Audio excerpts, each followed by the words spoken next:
बिस्मिल्लाहिर्रहमानिर्रहीम। अस्सलाम वालेकुम, वेलकम टू माय चैनल। तो दोस्तों, आज मैं आपके साथ बहुत ही मज़ेदार मलाई कुल्फ़ी आइसक्रीम की रेसिपी शेयर करूंगा। उसी तरह जिस तरह आप बाज़ार से या ठेले से लेके खाते हैं, वही कुल्फ़ी मलाई के साथ बहुत ही आसानी से 1 लीटर दूध से बनाएंगे और बहुत ही ज़्यादा क्वांटिटी में बन जाएगी। तो इस तरह की कुल्फ़ी आइसक्रीम आप दावत पार्टी फंक्शन में ज़रूर बनाइएगा। इसको इसी तरह खाएं या इसको फलूदे के साथ खाएं, बहुत ही सब पसंद करेंगे। तो चलिए इसको बनाना शुरू करते हैं। तो यहाँ पे इसको बनाने के लिए आपने 1 लीटर दूध लेना है। आप फ्रेश ले लें या डिब्बे वाला ले लें। अगर आपने डिब्बे वाला दूध लेना तो उसमें आपने फुल फैट जो होता है वो लेना है। यहाँ पर दूध को ऐड करने के बाद इसको बॉयल कर लेंगे। तो इसी तरह जब एक बॉयल आ जाएगा तो फ्लेम को मीडियम टू लो कर देंगे और मीडियम टू लो फ्लेम पे दूध को हमने पकाना है। साथ साथ आप स्पैचुला से जो इसकी साइड्स हैं चेंज इसको साफ करते रहें, क्योंकि साथ साथ जो इसकी मलाई बनेगी वो इसका खोया बनेगा। इसीलिए हमको बाजार वाले जो खोया वो डालने की जरूरत नहीं पड़ेगी। तो साथ साथ इसकी साइड्स को भी चेंज करते रहेंगे। तो यहाँ पर देख लें दूध के ऊपर मलाई आना शुरू हो गई है, एक लेयर आ गई। तो आप इसको इस तरह एक दफ़ा हटा दें और इसको सेट कर दें और दोबारा इसके ऊपर जब मलाई की तय आ जाएगी तो उसको भी दोबारा इस तरह हटा दें। इस तरह हमारी बहुत ही ज़बरदस्त मलाई बन जाएगी। तो यहाँ पर हमने 1/4 कप पानी का ले लिया, उसमें 2 टेबल स्पून जो हमने कॉर्नफ्लोर के ऐड करने और इसको अच्छी तरह मिक्स करना है। और इस मिक्सचर को एक तरफ रख लेंगे, इसको हमने बाद में इस्तेमाल करना है। तो यहाँ पर देख लें दूध के ऊपर एक दफ़ा और मलाई की तय आ गई है। इसको भी इसी तरह एक तरफ कर लेंगे ताकि और मज़ीद मलाई बनती रहे और इसको इस तरह हम हटाते रहेंगे तो इस तरह हमारी काफ़ी सारी मलाई बन जाएगी।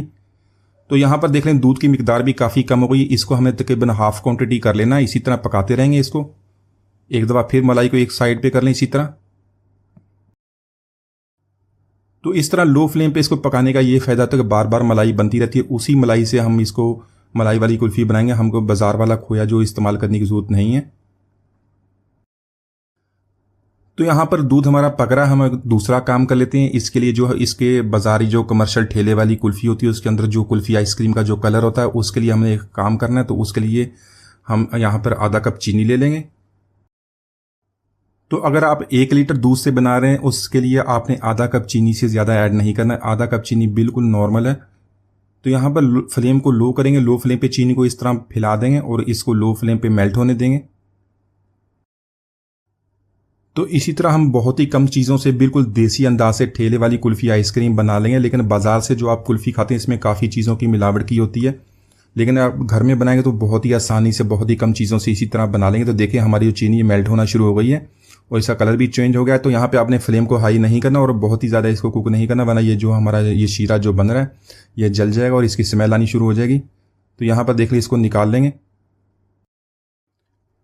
तो दूसरी तरफ दूध भी हमारा अच्छी तरह बॉयल होगा, उसकी हाफ क्वांटिटी हो गई थी। यहाँ पे लो फ्लेम पे दूध को थोड़ा थोड़ा करके ऐड करेंगे। ज़्यादा एक ही दफ़ा ज़्यादा इसके अंदर नहीं डाल देना, वरना दूध जो है बाहर निकल आएगा।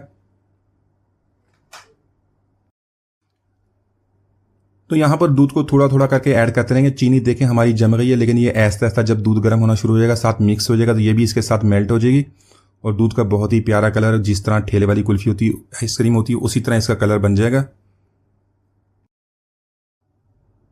तो यहाँ पर हाफ टी स्पून इलायची पाउडर का ऐड कर लेंगे। इससे बहुत ही प्यारी खुशबू आएगी। और साथ में एक बहुत ही ज़बरदस्त चीज़, एक सीक्रेट आपको बताऊंगा, आपने ज़रूर डालना है। 1 से 2 कतरे आपने रूह केवड़ा के ले लेने, वो इसके अंदर ऐड कर लेने। इसको अच्छी तरह मिक्स कर लेना है। तो रूह केवड़ा डालने से इसकी बहुत ही प्यारी खुशबू आएगी। जब आप इसको बनाएंगे तो इसको ट्राई करेंगे तो आप इसको बहुत पसंद करेंगे। तो यहाँ पर जो हमने मिक्सचर बनाया था कॉर्नफ्लोर का वो भी इसके अंदर ऐड करना शुरू करेंगे। थोड़ा थोड़ा करके ऐड करेंगे और साथ में इसको मिक्स भी करते रहेंगे। तो यहाँ पर मिक्सचर को हम थोड़ा थोड़ा करके ऐड करेंगे, साथ में इसकी थिकनेस भी चेक कर लेंगे। अभी ये दूध गर्म है, जब ये ठंडा हो जाए तो और भी ज़्यादा थिक हो जाएगा, तो इसलिए अपने बहुत ही ज़्यादा आपने ऐड नहीं कर देना। तो यहाँ पर देख लें काफ़ी थिक हो गया। इससे ज़्यादा थिक आपने नहीं करना। देखें इतनी आपने थिकनेस रख लेनी है। और कलर भी देख लें माशाल्लाह इसका बहुत ही प्यारा बन गया है। बिल्कुल जिस तरह कमर्शियल ठेले वाली कुल्फ़ी आइसक्रीम होती है उसी तरह इसका कलर बन गया है। तो यहाँ पर हमारी आइसक्रीम कुल्फ़ी को मज़ेदार बनाने के लिए, मज़ीद टेस्टी बनाने के लिए, इसको कमर्शियल उसी अंदाज में बनाने के लिए 4 to 5 टेबल स्पून आपने जो घर में दूध वाली मलाई होती है वो डाल लें, या टाटा पैक की जो क्रीम होती है फ्रेश क्रीम वो इसके अंदर ऐड कर लें। यहाँ पे इसको मिक्स करके 2 से 3 मिनट तक पका लेंगे ताकि हमारा जो ये मिक्सचर है अच्छी तरह तैयार हो जाए। तो यहाँ पर कुल्फ़ी दूध हमारा तैयार हो गया। फ्लेम को ऑफ कर देंगे 10-15 मिनट के लिए ताकि ये मिक्सचर ठंडा हो जाए। ठंडा होने के बाद इसकी थिकनेस चेक कर लीजिएगा। तो यहाँ पर देख लें 15 मिनट के बाद इसकी थिकनेस थोड़ी सी और बढ़ गई, बिल्कुल रबड़ी दूध की तरह मलाई कुल्फ़ी हमारी तैयार हो गई है। इसको हम मोल्ड में डाल लेंगे। इसी तरह आपके पास कोई पुराना आइसक्रीम का डब्बा तो उसमें इसको डालें, या इस आइस कोई मोल्ड ले लें। उसमें डालने के बाद इसको आइस बटर पेपर लगा के कवर कर लेंगे। एल्यूमिनियम फॉयल से इसको कवर करने के बाद फ्रीज़र में 8 से 10 घंटे के लिए रख दें ताकि अच्छी तरह जम जाए। तो इसी तरह इसको कुल्फ़ी की शेप देने के लिए आप कोई भी कप ले लें, उसमें थोड़ा सा आप मिक्सचर डालने के बाद इसको फॉयल लगा के आइसक्रीम स्टिक लगा के इसको भी फ्रीज़र में रख दें ताकि ये भी अच्छी तरह जम जाए। तो यहाँ पर देख लें 8 घंटे के बाद मैंने इसको निकाल लिया और ये बहुत अच्छी तरह ये जम गई है। इसको निकाल लेते हैं, बटर पेपर भी निकाल लें और नीचे से देख लें किस तरह बहुत ही ज़्यादा जम गया, लेकिन इसको पानी में थोड़ी देर के लिए डिप करेंगे तो ये अच्छी तरह बहुत ही आसानी से निकल आएगी। यहाँ पर कुल्फ़ी आइसक्रीम को निकाल लेते हैं। इसकी कटिंग करने के बाद इसके ऊपर बादाम या पिस्ता बारीक काट के डाल दें और इसको सर्व करें। तो माशाल्लाह हमारे बहुत ही मज़ेदार मलाई कुल्फ़ी आइसक्रीम हमने बहुत ही आसानी से बना ली है। आप इसको एक दफ़ा ज़रूर ट्राई कीजिएगा, सब इसको बहुत पसंद करेंगे। उम्मीद है आज की रेसिपी आपको पसंद आई होगी। मिलते हैं अगली वीडियो तक, इजाज़त दीजिए, अल्लाह हाफिज़।